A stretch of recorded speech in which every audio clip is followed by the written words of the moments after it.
ആ ജപ്പാൻകാരെ ശല്യപ്പെടുത്താൻ വേണ്ടി കുടിക്കുന്ന വെള്ളത്തിനകത്തും മിൽക്കിനകത്തെല്ലാം ലൂസ് മോഷൻ ആവുള്ള മരുന്നൊക്കെ മിക്സ് ചെയ്തിടും. അങ്ങനെ ഇത്രയും ചെയ്തിട്ട് ഇവർ സന്തോഷത്തോടെ പുറത്തു വരുമ്പോഴാണ് നമ്മുടെ ചോക്ലേറ്റ് ബോയ് ഫ്രണ്ട് എന്നിട്ട് എന്തുടക്കൂ നീ അവന്മാര് കൊല്ലാതെ ജസ്റ്റ് അവരെല്ലാം കളിയാക്കി ചിരിക്കുന്നു എന്നിന് ആ ജപ്പാൻകാരെ കൊല്ലാത്തത് ഇവനിങ്ങനെ ദേഷ്യപ്പെട്ട് ചോദിക്കും. ഇത് കേട്ട് ഗുവും എടാ നമ്മളെ കൊണ്ടും ചെയ്യാൻ പറ്റത്തില്ല, ഇതൊക്കെ ഗവൺമെന്റ് നോക്കിക്കോളും എന്തിനാവൻ പറയും. അപ്പോഴാണ് അവനും ദേഷ്യപ്പെട്ട് ഗവൺമെന്റാ, നിന്റെ അച്ഛൻ വൈസ് പ്രസിഡന്റ് അല്ലേ, എന്തോ ചെയ്ത് ഓടിച്ചെന്നങ്ങ് ഒളിഞ്ഞോ എന്നിന് ഇവർ തമ്മിൽ തർക്കിച്ചോണ്ടിരിക്കുമ്പോൾ ആ ചോക്ലേറ്റ് ബോയും പെട്ടെന്ന് അങ്ങ് പറയും എടാ ഗു നീ ഒരു കാര്യം അറിഞ്ഞ, ആ ജപ്പാൻകാരെ പിടിച്ചു കൊടുത്ത നമ്മുടെ നാട്ടിലെ സ്റ്റുഡൻസിനെ ആ പോലീസ് കത്തിച്ചു കൊന്ന് എന്നിന് അവന് വിഷമിച്ച് കരഞ്ഞോണ്ടിരിക്കും. ഇത് കേട്ടതോടെ ഇവർ മൊത്തത്തിൽ ഷോക്കാവും. കാരണം ടെററിസ്റ്റിനെ പിടിച്ചു കൊടുത്ത സ്വന്തം നാട്ടുകാരെ തന്നെ പോലീസ് കൊന്നെന്ന്. അങ്ങനെ അടുത്ത ദിവസം വീണ്ടും മിലിറ്ററി സ്കൂളിൽ ഇരുന്ന് ആ തീവ്രവാദികളെ പോലീസിന്റെ കസ്റ്റഡിയിലേക്ക് കൊണ്ടുപോകുമ്പോഴാണ് ഇത് കണ്ടിട്ട് നമ്മുടെ ഗുവും ബാക്കി എല്ലാവരും കൂടെ ഇത് തടയാൻ വേണ്ടി നോക്കുന്നത്. പക്ഷെ അവിടുത്തെ കമാൻഡർ ഒന്നും അതിനെ സമ്മതിക്കാതെ ഗുവിനെ അവരെല്ലാവരും കൂടെ തടഞ്ഞു നിർത്തിക്കൊണ്ടിരിക്കും. അതേസമയം ആ പോലീസുകാരും ആ ജപ്പാൻകാരെയും വിളിച്ചുകൊണ്ട് പുറത്തു പോകുമ്പോൾ ഇത്ര സമയം നമ്മുടെ ഷെൻ ഒന്നും ചെയ്യായിരുന്നത് നമുക്ക് എല്ലാവർക്കും ഒരു ക്വസ്റ്റ്യൻ മാർക്ക് ആയിരിക്കും. അപ്പോഴാണ് പെട്ടെന്ന് ആ ജപ്പാൻകാർ പോകുന്ന കാർ നോക്കി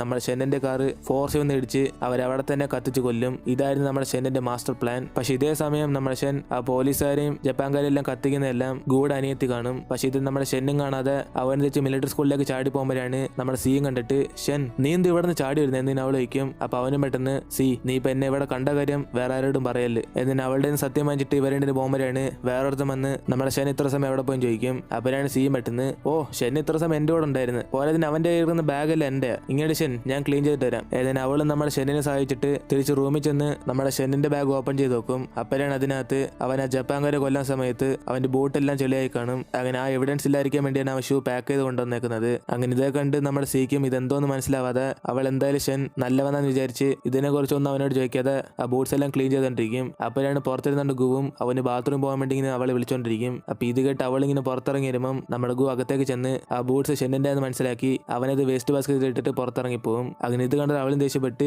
എടാ നീ എന്തിനാ ഇതെടുത്ത് വേസ്റ്റ് ബാസ്കറ്റ് എറിഞ്ഞ എന്നിന് അവൾ വഴക്കുണ്ടാക്കും. അപ്പോഴാണ് അവനും സി ഇത് നിന്റെ അല്ലെന്ന് എനിക്കറിയാം, നിന്റെ രണ്ട് കാലി ഒരു ബൂട്ട്സ് ഇട്ടാൽ പോലും നിനക്ക് ചേരത്തില്ല, അതുകൊണ്ട് ഇനി മേലെ വേറെ ആണുങ്ങളുടെ ബൂട്ട്സ് ഒന്നും ഈ റൂമിലേക്ക് കൊണ്ടുവരല് ഏതിന് അവനും ജലസായിട്ട് അവളെ വാൺ ചെയ്തോണ്ടിരിക്കും. അങ്ങനെ ഇപ്പൊ അടുത്ത ദിവസം ക്യാൻറ്റീൻ വെച്ച് ആ ജപ്പാൻകാരെ കൊന്നകാരെല്ലാം വേറൊരുത്ത ന്യൂസ് പേപ്പർ വായിച്ചോണ്ടിരിക്കും. ഗൈസ് ഇന്നലെ ആ ജപ്പാൻകാരെ ഒരുത്ത മാസമായിട്ട് കാർ ഇടിച്ച് അവരെ കത്തിച്ചു കൊന്ന്, അവനാണ് യഥാർത്ഥത്തിൽ ഒരു ആണ് ഏതിന് ഇവരാരും അത് കൊന്നതാരെന്നറിയാതെ ഇങ്ങനെ പൊക്കി പറഞ്ഞോണ്ടിരിക്കും. അതേസമയം ജപ്പാൻകാരെ കൊന്ന കാര്യം അറിഞ്ഞ് ആ ജപ്പാനിലെ മെയിൻ ഡോൺ ഇറങ്ങി വരും. അതായത് നമ്മുടെ ഷെന്നിന് ചേട്ടനായിട്ട് അടിയുണ്ടാക്കുന്ന അയാളെല്ലാം മെയിൻ, അദ്ദേഹത്തിന് ഓർഡർ ചെയ്യുന്ന വേറൊരു ലേഡി ഉണ്ട് ഓട.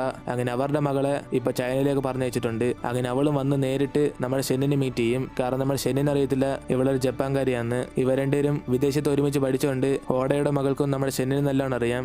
അങ്ങനെ ഓടയുടെ മകളും നമ്മുടെ ഷെന്നുമായിട്ട് സംസാരിച്ച ശേഷം നേരിട്ട് ആ ജപ്പാൻകാരൻ ചെയ്ത ജോലിയൊക്കെ മതിയെന്ന് അയാൾ പുറത്തു പോകാൻ പറയും. അപ്പൊ ഇത് കേട്ട് അയാൾ സമ്മതിക്കാതെ എന്തുവാ ഇപ്പം വന്ന പെണ്ണ് നീ എന്നെ ഓർഡർ ചെയ്യുന്ന, ഇത്ര വർഷമായിട്ട് ഈ ചൈനക്കെതിരെ ഞാനെ സപ്പോർട്ട് ചെയ്തോണ്ടിരുന്ന, ഇപ്പൊ എന്റെ സ്ഥാനം മാറ്റി നീ നിൽക്കാൻ നോക്കുന്നു എന്നിട്ട് അവനും ചോദിച്ചോടെ ഇത് കേട്ട് ഓടയുടെ മകളും അവൻ അവിടെ തന്നെ വെട്ടിക്കൊല്ലും. അതിനുശേഷം അവളുടെ ആൾക്കാരോടൊക്കെ ചോദിക്കും ഇവരുടെ ആ ജപ്പാൻകാരെ കൊന്നത് ആരാന്ന്. അപ്പൊ അവരെല്ലാം അത് ഷെന്നിന് ചേട്ടനാന്ന് ചെറിയ ഡൗട്ടിൽ പറയും. അപ്പൊ ഇത് കേട്ട് അവൾ കൺഫേം ചെയ്യാൻ വേണ്ടി ഇല്ല നിങ്ങൾ ആക്സിഡന്റ് നടന്ന സ്ഥലത്ത് ആരൊക്കെ ഉണ്ടായിരുന്നു അതെല്ലാം അന്വേഷിച്ച് നോക്ക്, ഷെന്നിന്റെ ചേട്ടനല്ലാതെ കുറെ സ്റ്റുഡൻസും നമ്മുടെ ആൾക്കാരെ കൊല്ലാൻ ശ്രമിക്കുന്നുണ്ട് എന്നിന് അവളും അത് കൊന്നേരാന്ന് ഇവരെല്ലാം കണ്ടുപിടിക്കാൻ പറയും. അതായത് നമ്മുടെ ഷെൻ ആ ജപ്പാൻ തീവ്രവാദികളെ കൊന്നു കാണും. അങ്ങനെ അവരെ കൊന്നവരാരെന്ന് കണ്ടുപിടിക്കാൻ വേണ്ടിയാണ് ഇപ്പൊ ഓടയുടെ മകളോട് വന്നേക്കുന്നത്. അങ്ങനെ ഇപ്പൊ അടുത്ത ദിവസം നമ്മുടെ കമാൻഡർ വീണ്ടും ഇവർക്ക് ടെസ്റ്റ് കൊടുക്കും. അതായത് ഈ ടെസ്റ്റിൽ തോക്കുന്നവര് അവരുടെ മിലിറ്ററി അക്കാഡമിയിൽ നിന്ന് പുറത്തു വന്ന്. അങ്ങനെ ഇത് കേട്ടതാണ് നമ്മുടെ സി മൊത്തത്തിൽ ടെൻഷനാകും. കാരണം ഇന്ന് അവൾക്ക് പനി പിടിച്ചിട്ടുണ്ട്. ഈ സമയത്ത് തന്നെ എല്ലാ ടെസ്റ്റ് വയ്ക്കണമെന്ന് പറഞ്ഞ് നമ്മുടെ സിയും അവളെ കൊണ്ട് പറ്റുന്നത്ര എഫോർട്ട് കൊടുത്തോണ്ടിരിക്കും. അതേസമയം ഇതേ കാണുന്ന നമ്മുടെ സോങ്ങും അവൾ വയ്യായിരിക്കുന്നിട്ട് അവനെ സപ്പോർട്ട് ചെയ്തോണ്ടിരിക്കും. അങ്ങനെ അവസാനം എല്ലാം കഴിഞ്ഞിട്ട്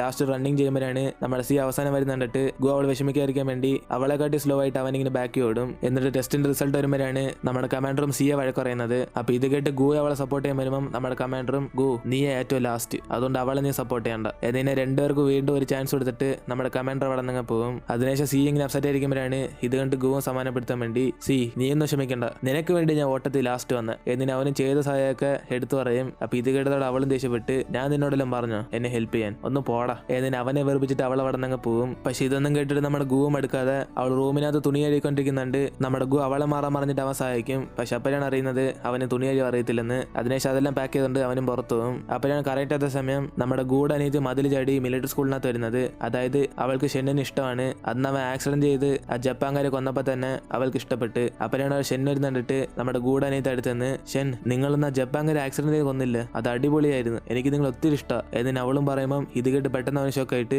നീ ആരെ കുറിച്ചാണ് പറയുന്നത്, നീ ഉദ്ദേശിക്കുന്ന ആൾ ഞാനൊന്നല്ല, അത് നീ ഇവിടുന്ന് പുറത്തോ എന്നിന് അവളെ സൈലന്റ് ആക്കി പുറത്താക്കും. പക്ഷെ പക്ഷെ ഇതേ സമയം ഇവരുടെ സംസാരിക്കുന്നൊക്കെ നമ്മുടെ സി ഒട്ടി കേട്ട് കാണും. അതുപോലെ തന്നെ നമ്മുടെ ലീ ഇത് കേട്ടിട്ട് ഗൂഢനീയത്തോട് ചോദിക്കും, എടി നീ ഷെന്നിനോട് എന്തോ കണ്ടെന്ന് പറഞ്ഞ. എന്നിന് അവനും ചോദിക്കുമ്പോൾ ഇത് കേട്ട് ഗൂഢനീയത്തെ സത്യം പറയത്തില്ല. അപ്പൊ അവനും പേടിപ്പിച്ച് അവളുടെ ശല്യം ചെയ്യുമ്പോഴാണ് ഇത് കണ്ട് സി ഓടി വന്ന് ഒരു വലിയ കല്ലെടുത്ത് അവന്റെ തലയ്ക്കകത്തടിക്കും. അതോടെ നമ്മുടെ ലീ ഫ്ലാറ്റ് ആങ്ങി വീഴും. അപ്പൊ ഇത് കണ്ട് ഗൂഢനീയത്തെ പേടിച്ചിട്ട് അയ്യോ ഞാൻ ഒരു കൊലപാതകം ചെയ്ത് ഞാൻ കാരണം ലീവ് എങ്ങനെ കിടക്കുന്നത്. എന്നിന് അവൾ പേടിക്കുമ്പോൾ നമ്മൾ സിയെ സമാനപ്പെടുത്തി ഗൂഢനീയത്തെ അവിടെ നിന്ന് പറഞ്ഞയക്കും. അതിനുശേഷം നമ്മുടെ ലീക്ക് ജീവനുണ്ടെന്ന് നോക്കുമ്പോഴാണ് അവന് ജീവനെ കാണും. പക്ഷെ അവന് തലയിൽ നിന്ന് കുറെ ബ്ലഡ് ഇങ്ങനെ വരും. ഇതുകൊണ്ടതോടെ സിയും പെട്ടെന്ന് മേടിച്ച് റൂമിലേക്ക് പോകാൻ നോക്കും. പക്ഷെ നമ്മുടെ ഗു അവൻ ഡോറിലേക്ക് കയറി പോയതുകൊണ്ട് അവളിങ്ങനെ പുറത്തുനിന്ന് ശബ്ദം ഉണ്ടായിക്കൊണ്ടിരിക്കും. അപ്പോഴാണ് ഇത് കണ്ടിട്ട് നമ്മുടെ ഷെന്ന അടുത്തേക്ക് വരുമ്പം അവളെ ചോര അണിച്ചിട്ട് ഞാൻ ഒരാളെ കൊന്ന് എന്നിന് അവളിങ്ങനെ പേടിച്ചുറച്ചോണ്ടിരിക്കും. ഇത് കണ്ടോടെ ഷെന്നും ഒന്നും പറയാതെ അവളെ പെട്ടെന്ന് റൂമിലേക്ക് വിളിച്ചോണ്ട് പോയിട്ട് നടന്നെന്തോന്ന് ചോദിക്കും. അപ്പോഴാണ് സിയും നമ്മുടെ ഷെന്നിനെ കുറിച്ചുള്ള സത്യം അറിയിക്കാൻ വേണ്ടി ലീ അടിച്ച കാര്യമെല്ലാം പറയുമ്പം ഇത് കേട്ട് അവനെ അവളെ സമാനപ്പെടുത്താൻ വേണ്ടി സി നീ ചെയ്തത് ഞാൻ ആ ജപ്പാൻകാരെ കൊന്നത് ആരും അറിയാതിരിക്കാൻ വേണ്ടിയാ. അതുകൊണ്ട്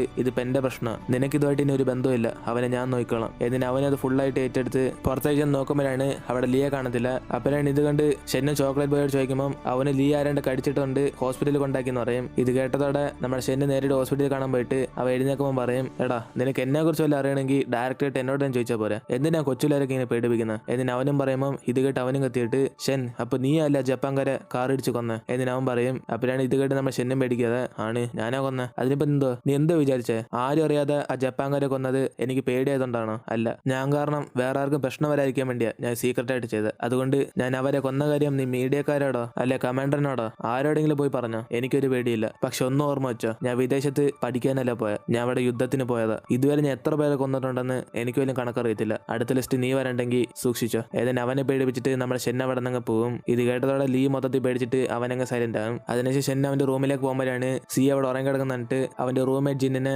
ഇന്ന് രാത്രി അവളിവിടെ കിടക്കുന്നുണ്ട് അവനെ ഗൂഢ റൂമിൽ പോകാൻ പറയും. അങ്ങനെ ഇത് കേട്ട് ജിന്നും ഗൂവിന്റെ കൂടെ കിടക്കാൻ പോകുമ്പോഴാണ് അവന് കറക്റ്റ് ആയ സമയം തുണിയെ കഴക്കിട്ട് അവിടെ വരുന്നത്. എന്നിട്ട് അവന് ജിന്നിനെ കണ്ടിട്ട് എടാ നീ എന്ത് ഇവിടെ കയറാൻ നോക്കുന്നത്, സി എന്തിയെ. ഏതിന് അവൻ ചോദിച്ചാടാ ജിന്നും അവൾ ഷെന്നിന്റെ കൂടെ സ്റ്റേ ചെയ്യുന്ന കാര്യം പറയും. പക്ഷെ ഇത് കേട്ട് നമ്മുടെ ഗൂ സഹിക്കാൻ പറ്റാതെ പെട്ടെന്ന് അവള് പൊക്കി എടുത്തോണ്ട് തിരിച്ച് റൂമിലേക്ക് അങ്ങ് പോകും. അതിനുശേഷം അടുത്ത ദിവസം നമ്മുടെ സിയും ഗൂ മാത്രം അവർ തോറ്റോയ ടെസ്റ്റ് വീണ്ടും ഇങ്ങനെ ചെയ്തോണ്ടിരിക്കും. പക്ഷെ ഗൂ സിക്ക് വേണ്ടി തോറ്റെടുത്തോണ്ട് അവന് പക്കായിട്ട് ചെയ്ത് ഇവരുടെ ടെസ്റ്റ് പാസ്സാകും. അപ്പോഴാണ് കമാൻഡർ പറയുന്നത്, ഓക്കെ നിങ്ങളുടെ ടെസ്റ്റ് എല്ലാം കഴിഞ്ഞുകൊണ്ട് ഇനി 3 ദിവസം നിങ്ങൾക്ക് ഹോളിഡേ. എന്നിനെ കമാൻഡർ പറഞ്ഞോടെ ഇത് കേട്ട് എല്ലാവരും ഹാപ്പിയായി ഇവരെന്ന് മീറ്റ് ചെയ്യുന്ന ബാറിലേക്ക് അങ്ങ് പോകും. അപ്പോഴാണ് സിയും അവളുടെ കൂട്ടുകാരിക്കും വേണ്ടി കഴിക്കാൻ കുക്കീസ് ഒക്കെ വാങ്ങിച്ചോണ്ട് വരും. ഇത് കണ്ടതോടെ ജാനി സന്തോഷത്തി ഇവരുടെ അങ്ങോട്ടും ഇങ്ങോട്ട് ഷെയർ ചെയ്ത് വെച്ചോണ്ടിരിക്കും. പക്ഷെ ഇതൊക്കെ കാണുമ്പോൾ നമ്മുടെ സൂപ്പർ സ്റ്റാർ സോങ് ഇവരെല്ലാരും കൂടെ ഓ നിങ്ങളെപ്പോഴാ കപ്പിൾസ് ആയ, ഞങ്ങൾക്ക് കാണാൻ സഹിക്കുന്നില്ല എന്നിന് അവർ പറയും. ഇത് കേട്ട് സിയും കപ്പിൾസോ, ഞങ്ങൾ ചുമ്മാ ഫ്രണ്ട്സാ എന്നിന് അവളിങ്ങനെ പറഞ്ഞോണ്ടിരിക്കും. പക്ഷെ ഇതൊന്നും നമ്മുടെ സൂപ്പർ സ്റ്റാർ വിശ്വസിക്കത്തില്ല, കാരണം അവളുടെ കണ്ണിൽ നമ്മുടെ സി ഒരു ആണാണ്. പക്ഷെ ഇതേ സമയം ഇതേ കണ്ട് നമ്മുടെ ഗൂവും ചിരിച്ചോണ്ടിരിക്കും. അപ്പോഴാണ് വീണ്ടും വീണ്ടും നമ്മുടെ സൂപ്പർ സ്റ്റാർ ഇവരുടെ ലവേഴ്സ് അല്ലെന്ന് സോങ്ങിനോടൊക്കെ ചോദിച്ചോണ്ടിരിക്കുമ്പോൾ ഇത് കേട്ട് ഗൂ സഹിക്കാൻ പറ്റാതെ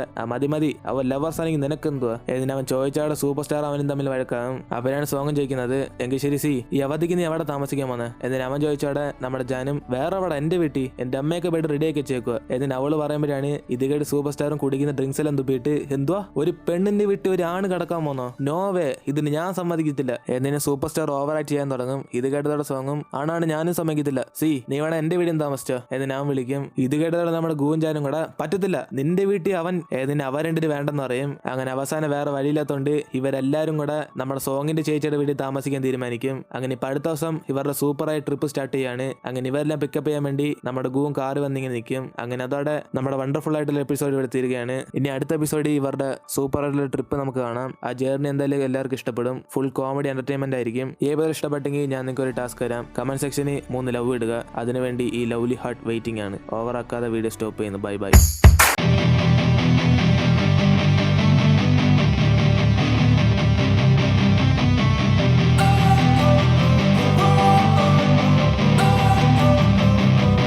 Don't wanna sleep in, cause I got something to prove. I gotta take what I hate and finally make a move. I think of you and all the shit you don't do. Well, I'ma make hella sure that I don't become you.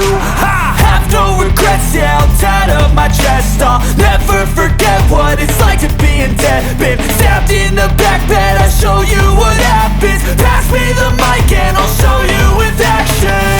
I feel this pain, you already know. Turn that to gains, let my money show. I've got these things that I can't let go. Watch me turn this life into something that you can never own. I feel this pain, you already know. Turn that